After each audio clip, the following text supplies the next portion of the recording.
Buenos días, hermanos. Pues estamos aquí reunidos nuevamente para continuar con esta serie de meditaciones o estudios de la palabra de Dios. ¿Verdad? En esta ocasión tenemos este tema de virus a virus, ¿verdad? Lecciones de la pandemia. Y sabe, pensando en esta experiencia que hemos vivido, y ya se van a cumplir casi 2 meses, ¿verdad? De que empezaron las noticias a circular y empezaron a haber diferentes reacciones de diferentes personas. Una cosa que podemos reflexionar acerca de cómo han sucedido los eventos es la primera reacción que cada persona tuvo yo no sé cómo usted lo tomó, y de qué manera usted cambió sus planes y sus actividades. El asunto es que hay, pues yo creo que dos tipos de personas que hemos visto a través de estos eventos. El primer tipo de personas es aquellos que inmediatamente fueron a los almacenes, a las tiendas, a abastecerse de aquellas cosas más necesarias. Sorprendidamente estoy sorprendido aquí viviendo en los Estados Unidos, que lo primero que se agotó fue el papel sanitario. Yo no sé en qué mentalidad, ¿verdad? Cabe que ese es lo más importante que usted puede comprar en las tiendas, pero fue lo primero que se agotó. Eh, Otros pues se abastecieron de comida, semillas y de diferentes cosas pensando que esta situación puede durar en largo plazo, y aún viviendo en este país pues surgieron las cuestiones de la seguridad, ¿verdad? Yo creo que después de las tiendas de comida, las segundas tiendas que tuvieron compras de pánico fueron las de armas y municiones. Pero bueno, en cada país, al ver las noticias, ¿verdad? De cada país, me entero de que hubo diferentes prioridades en cada una de ellos según la idiosincrasia de cada uno de nosotros, pero de alguna manera refleja nuestro corazón. Y sabe, el segundo tipo de personas que quisiera mencionar en esta ocasión fueron aquellos que estaban pensando en cómo vamos a hacer para ayudar a las personas que están enfermas. Y en primer lugar, pues están todos aquellos profesionales de la medicina, médicos, enfermeras, personas que trabajan en los hospitales, personas que atienden a otros en casas hogares y lugares de reposo, en lugares de convalecencia tal vez, para aquellos que ven también que pues viene tal vez una época de escasez, y cómo vamos a hacer para que todos tengamos lo necesario y no nos falte nada. Pues así vemos que hay dos extremos, ¿verdad? Aquellos que estaban enfocados pues en su propia seguridad, en su propia necesidad, y aquellos que estaban motivados por ayudar a otros. Yo creo que ha habido diferentes tragedias en la historia, y yo en lo personal pues tuve la experiencia de aquel terremoto del año 85 en México. Y si bien hubo escasez y hubo necesidad, ¿verdad? No hubo electricidad por no me acuerdo cuántos días, pero hubo escasez de electricidad, y el agua también faltó un poco, pero finalmente cada quien pues dispuso de qué debía hacer. Algunos se apartaron a lugares relativamente seguros, y otros estuvimos pues viendo a ver cómo ayudábamos a las personas en necesidad, ¿verdad? Entonces hubo de las dos reacciones, y yo creo que si pensamos en nuestra propia reacción y cómo somos, yo creo que estamos en algún lugar intermedio entre los dos. De alguna manera, pues sí pensamos en nosotros mismos, pero también pensamos en cómo ayudamos a la necesidad, especialmente a las personas más cercanas a las que estamos, ¿verdad? Y en realidad, pues esto motivó este estudio que ahora está usted escuchando. Pero en esta ocasión, hermanos, el título del mensaje se llama, o de la meditación se llama, de virus a virus, porque quisiera hablar no solamente de este virus corona, sino de un virus más peligroso todavía. Yo diría del más peligroso de todos. A través de la historia ha habido muchos. El que tenemos no es especialmente grave. Ha habido otros en la historia de la humanidad más graves todavía. Pero hay uno que todavía es más grave, y quisiera hablar del más grave de todos. Y se lo quiero mencionar a continuación, ¿verdad? No es un virus nuevo, es un virus que ya ha existido mucho tiempo y sabemos que está ahí. Sin embargo, podemos ver a través del tiempo y de la vida de cada uno de nosotros pues la importancia y el tiempo, ¿verdad?, que le dedicamos a atenderlo. Entonces, vamos a empezar entonces nuestro estudio. Muy bien, pues continuamos con el tema del virus más contagioso. Y el virus más contagioso del que quisiera mencionar en esta ocasión está descrito en el libro de Romanos. Cuando usted lo lea, va a ver cómo parece o tiene semejanza a algún encabezado de las noticias que tal vez usted haya leído o escuchado. Dice así Romanos 5:12. Dice, por esta razón, así como el pecado entró en el mundo por medio de un solo hombre, y la muerte por medio del pecado, así también la muerte pasó a todos los hombres por cuanto todos pecaron. Dice la escritura que entró por un solo hombre. En esta epidemia o pandemia, verá que ya llega a magnitudes mayores, yo no sé cuál fue el primer hombre al que lo contagió, pero de ese hombre pasaron a 2 y luego a 4 y luego a 8 y ha llegado a todos los países del mundo en este momento. Yo creo que todos reflejan algo y la ciudad en la que usted radica es probable que también lo tenga. ¿Verdad? Son muy pocas las ciudades de todo el planeta que no han tenido por lo menos un caso, ¿verdad?, en esta cosa. Pero la cosa es que este virus del que quisiera referirme en esta ocasión también es contagioso, también entró por un solo hombre y se ha propagado a todos los rincones de la tierra. Pero en esta ocasión quisiera mencionarle que hay buenas noticias, porque este virus tiene cura, ¿verdad? La cura ha sido dada hace mucho tiempo. La pregunta para todos nosotros es en qué medida le hemos dado importancia y en qué medida hemos tratado, ¿verdad?, de que todos alcancemos salud. Muy bien, pues ¿cuál es la cura? La cura para este virus fatal está descrito en la escritura, en el siguiente pasaje. Dice la escritura en Hechos 4:12.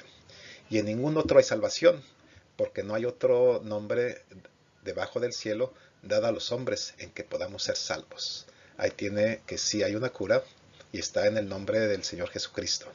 De tal manera que dice la escritura, la paga del pecado es la muerte, pero la dádiva de Dios es vida eterna en Cristo Jesús.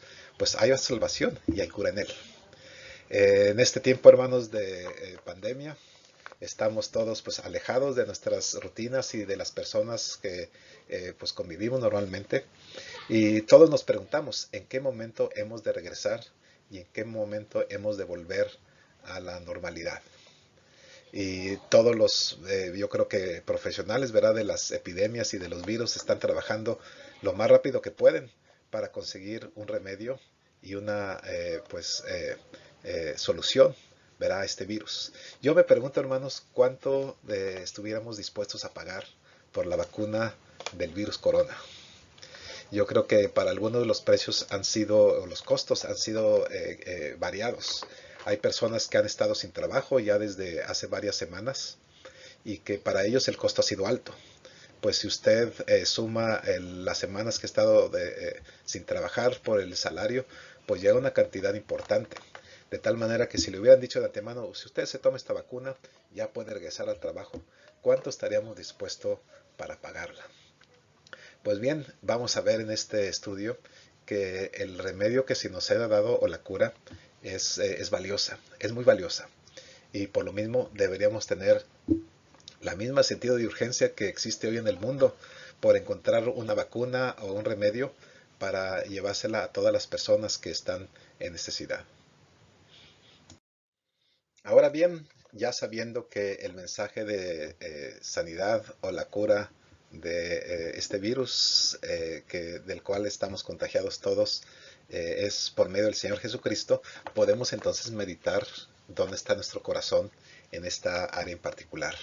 Tenemos entonces dos extremos: aquellos que simplemente leen acerca de la cura, inclusive la creen y son salvos por medio de la fe, pero se la reservan para sí mismos, ¿verdad? Hoy en día todos los que han hecho compras de pánico pues han acumulado una buena cantidad de cosas en sus casas o en los lugares donde usted almacena, y muchos lo han guardado, ¿verdad?, en lugares bastante protegidos con la intención de no compartirlos, sino simplemente acumularlos, ¿verdad? Esto es mío, con esto estoy confiado que voy a subsistir y que voy a seguir adelante. En cambio, hay otros que están tratando de salvar a otros y más bien buscan compartir.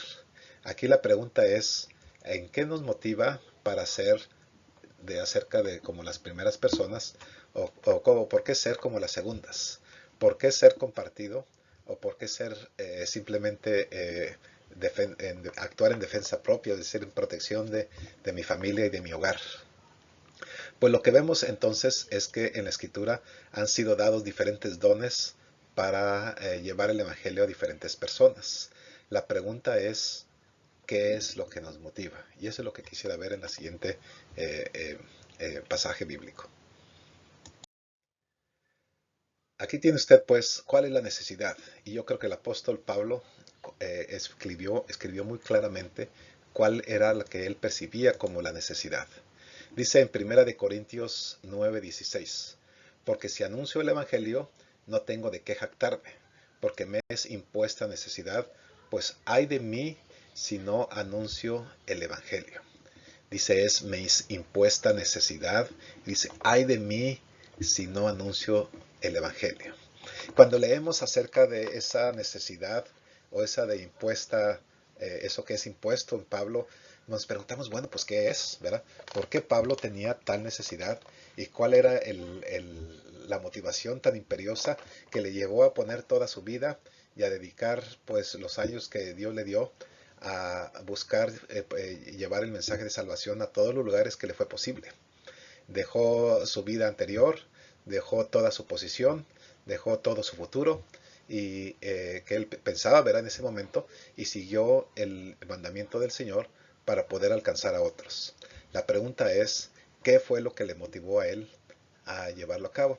Y vamos a ver 4 cosas entonces que le han podido, que probablemente fueron la motivación que él tuvo para llevar este mensaje del Evangelio. Lo que vamos a ver en esta primera parte, la primera cuestión que tal vez le motivó a Pablo, es el asunto de miedo. Dice la Escritura en el pasaje de Hebreos 2:15, y para librar a los que por el temor de la muerte estaban toda la vida condenados en esclavitud. Entonces aquí este pasaje nos menciona del temor a la muerte, la esclavitud que teníamos antes de la libertad que ahora contamos en el Señor. Por lo tanto, la motivación para llevar el Evangelio, para compartir con otros del amor de Dios y de la salvación que podemos encontrar en Él, es por el miedo a las consecuencias, lo cual es una motivación si pensamos que realmente hay consecuencias. Pero si pensamos que Dios nos ama, Dios nos ha salvado, Dios nos cuida, Dios nos protege, Dios nos lleva adelante, pues entonces esa motivación tal vez ya no sea tan fuerte, sino que más bien pensamos que ya no tenemos nada que temer, ya estamos sin temor alguno. Cuando lleguemos al cielo vamos a ser recibidos con brazos abiertos. Por lo tanto, entonces podemos ocuparnos de nuestras propias cosas y simplemente estar agradecidos con Dios el día que nos lleve a su presencia. Así puede ser que el miedo pues no sea precisamente una buena motivación, o por lo menos no todo el tiempo. Tal vez en el momento en que es confrontado o cada uno de nosotros con la vida eterna y con la muerte, pues encuentro, ¿verdad?, con la vida que hay en Cristo, nos lleva a decir, no, pues tengo miedo, ¿verdad?, voy a buscar alcanzar a otros para pues el bien o el bien eterno, ¿verdad?, de todos. Uno de los pasajes de la Escritura en el que encontramos un sentido de miedo, y es una parábola, es acerca de 3 hombres a los cuales se les encomendó, ¿verdad?, una cantidad de dinero bastante fuerte, por cierto, para negociar y entregar pues ganancias a la persona que se los otorgó. Encontramos entonces que a uno le dio 5 talentos, a otro le dio 2 talentos y a uno le dio 1 talento. Y vemos que uno de ellos, el último, no trabajó y no fructificó con ese dinero, sino que lo guardó. Y la reacción cuando se le pidió cuentas está en el pasaje que vamos a leer en este momento. Está en Mateo 25, del 24 al 25.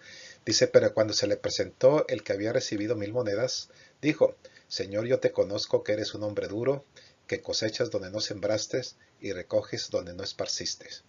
Y como tuve miedo, fui y escondí tus 1000 monedas en la tierra, y aquí tienes lo que es tuyo.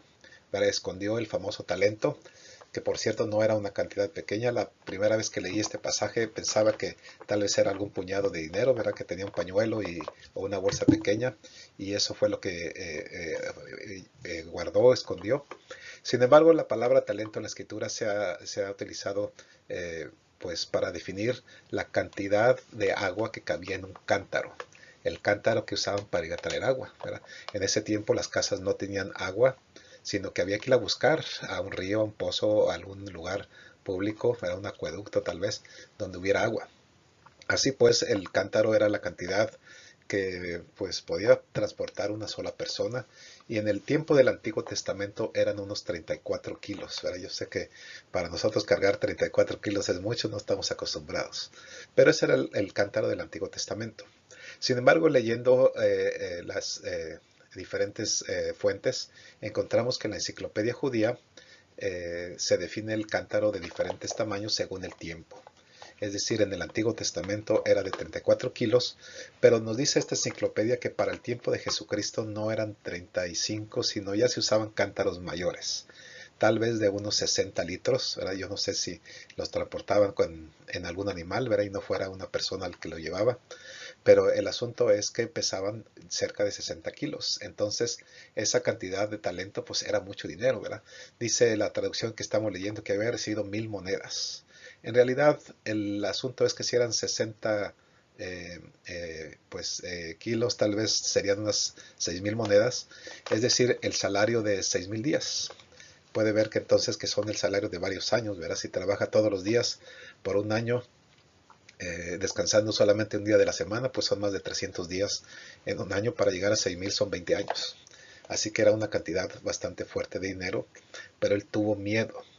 Y me llama la atención que el Señor haya utilizado esta ilustración de mucho dinero, porque si la entendemos en cuanto al llevar el mensaje de salvación o el mensaje del Evangelio, es algo valioso, algo que vale una buena cantidad de dinero que se nos ha sido confiada. Y por lo tanto, si usted valora pues lo que estuviera dispuesto a pagar, ¿verdad? Con tal de no pasar por este coronavirus, pues tal vez el sentido de proporción es muy distinto desde esta perspectiva o desde este punto de vista. Hermanos, la siguiente motivación de la que quisiera hablar es el sentido de deuda, ¿no? Una de las posibles razones por las que Pablo se sintió, verá, tan urgido o tan necesitado de llevar la palabra de Dios es tal vez por un sentido de deuda. Vamos a ver este sentido en el contexto del pasaje de Mateo 6, versículo 12. Dice: perdónanos nuestras deudas como también nosotros perdonamos a nuestros deudores. ¿Sabe? Cuando era niño no se me enseñó este versículo con estas palabras, sino se me enseñó: perdónanos nuestros pecados o perdónanos nuestras ofensas, como también nosotros perdonamos a quien nos ofende. Sin embargo, el Señor no usó la palabra ofensas ni pecados, sino dice: perdónanos nuestras deudas. Que si lo asociamos con el pasaje que veíamos del hombre al que le fue confiado esta cantidad y que no la utilizó como debía ser, y por lo tanto tenía una deuda con el Señor, entonces en ese sentido podemos decirle al Señor: perdona nuestras deudas, es decir, las veces que no hicimos para tu reino el bien que debíamos hacer con el talento que nos diste, ¿verdad? Con los talentos o con los recursos que el Señor pone a nuestro alcance para poder llevar la palabra de Dios a otros. De esa manera entonces Pablo se pudiera sentir motivado, ¿verdad? Por la deuda que él tenía, pues efectivamente fue perseguidor de la iglesia y tuvo pues diferentes cosas en su vida que requerían de perdón, y tal vez se sentía endeudado, ¿verdad? Dice: como nosotros también perdonamos a nuestros deudores. Efectivamente, en este pasaje el tipo de deudores que podemos tener realmente no son los mismos que tenemos con Dios. A Dios no le podemos pagar con dinero. Entonces, cuando dice perdónanos nuestras deudas, debe ser de otro tipo de deudas que las deudas que nos tienen las personas a nuestro alrededor.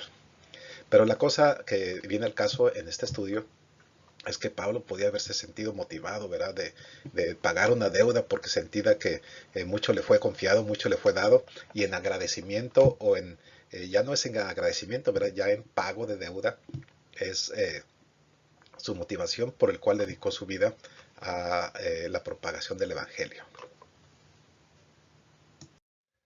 La tercera motivación de la que quisiera hablar ahora es el sentido de justicia. No de miedo, no de deuda, sino de justicia. Dice este pasaje de 1 de Juan 3:16, dice: en esto hemos conocido el amor, en que Él puso su vida por nosotros, también nosotros debemos de poner nuestra vida por los hermanos. Entonces aquí se trata de que, bueno, él puso su vida a causa mía, así que por lo mismo ahora yo para corresponder, ¿verdad? Con un sentido de justicia, él puso su vida, bueno, yo la pongo también, de tal manera que se satisfaga la necesidad de ponerme a mano, ¿verdad? Como dicen, de ajusticiar, es decir, de dar a cada quien lo que le corresponde, y en este caso a mí me fue dado, pues yo actúo con justicia. No es realmente una deuda, sino que es el sentido de justicia de que todo lo debemos hacer, porque por todos nosotros y por cada uno el Señor murió por nosotros, ¿verdad? No es una deuda material, sino más bien una deuda moral que vivimos porque se nos fue dado una cosa hermosa, la salvación en la vida eterna.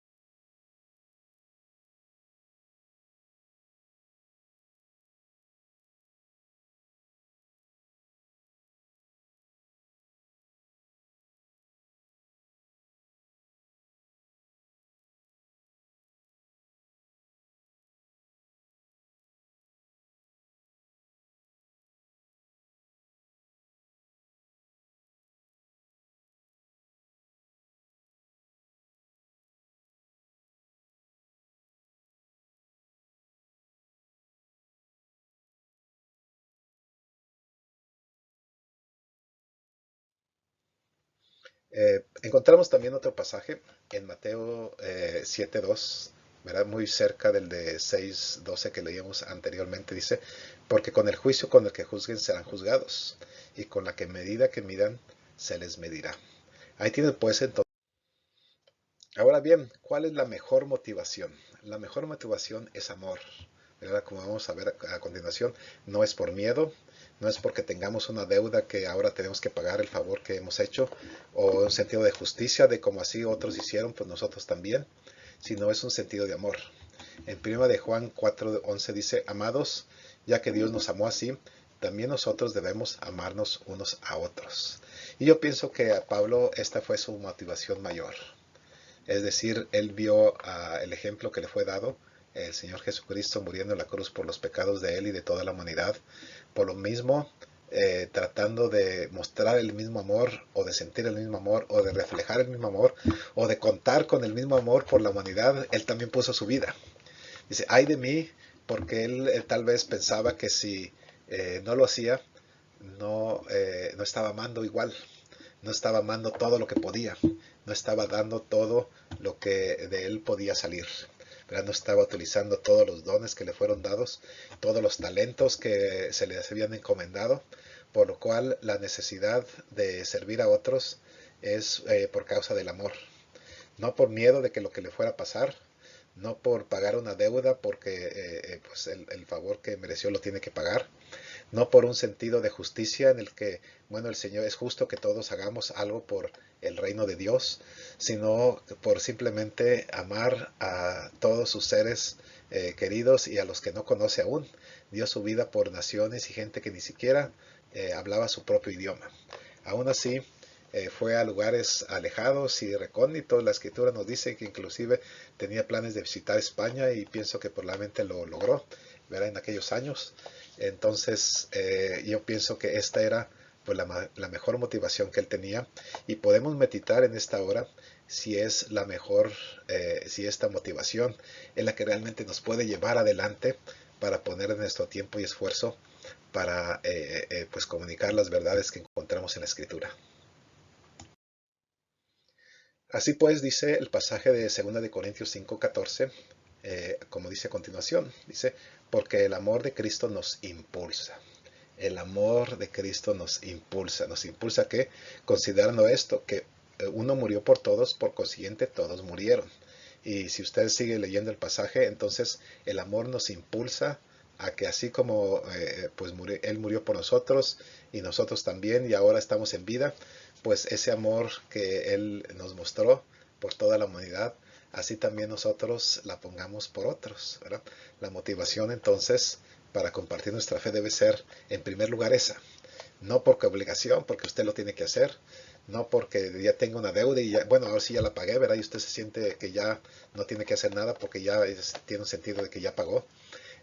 No porque siente que pues es lo justo que mientras usted viva tenga pues alguna muestra de agradecimiento, ¿verdad? Por lo que usted ha recibido, sino más bien por amor a todas las almas perdidas y que están sin Cristo.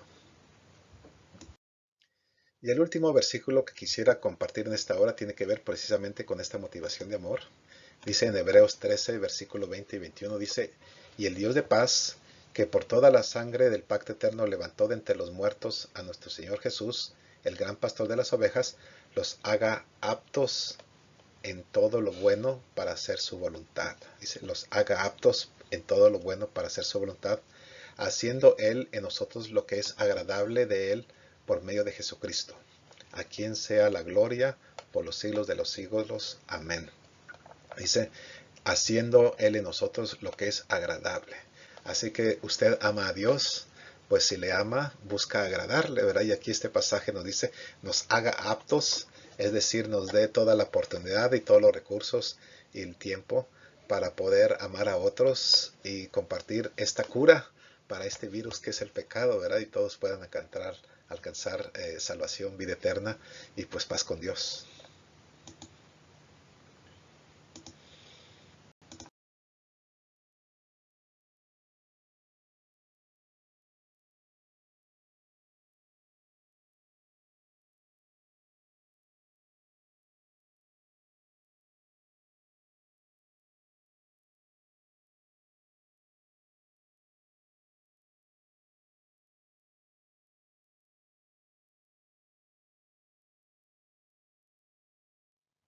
En conclusión, veamos cuál es entonces el resumen de lo que hemos estudiado. Meditemos, hermanos, ¿somos acaparadores o servidores? Hemos estado pensando en nuestra propia seguridad o en la manera de ayudar a otros. Y pensémosla en el contexto del virus pues de la salvación, ¿verdad? Del el virus que nos evita que tengamos salvación, que tengamos vida eterna con Dios, que cumplemos el propósito para el cual fuimos llamados. ¿Verdad? El peor de los virus no es la pandemia ni lo que estamos viviendo en este tiempo, sino es el hecho de ayudar a poner nuestra parte, ¿verdad? Para el reino de Dios. ¿Qué le motiva a compartir, hermano? Si usted dice, bueno, lo voy a hacer como a regañadientes, ¿verdad? Por temor, no sea que me vayan a asustar cuando llegue el cielo, pues mejor lo voy a hacer, ¿verdad? Y lo haga usted solamente para escaparse de alguna cosa. Yo creo que esa es de las peores motivaciones. La segunda motivación, bueno, por el sentido de deuda. Ok, bueno, pues y ahora yo no lo quería, pero entiendo que soy deudor, así que voy a tratar de pagar mis deudas. La tercera parte, pues el sentido de justicia, ¿verdad? Pues no es justo que yo no haga lo mío, no es justo que yo haga mi parte, ¿verdad? Así que la voy a hacer. Y la última es el sentido de simplemente de amar a los demás, de amar al mundo que nos rodea, poner nuestra parte para que Dios alcance pues a todos los perdidos. Muy bien, hermano, pues este es el estudio de esta semana. Espero que le haya sido de bendición. Agradezco sus comentarios. Si usted tiene algún pensamiento, alguna cosa que usted quiera agregar o quiera compartir con los que han visto este video, pues lo estamos poniendo en este medio de YouTube.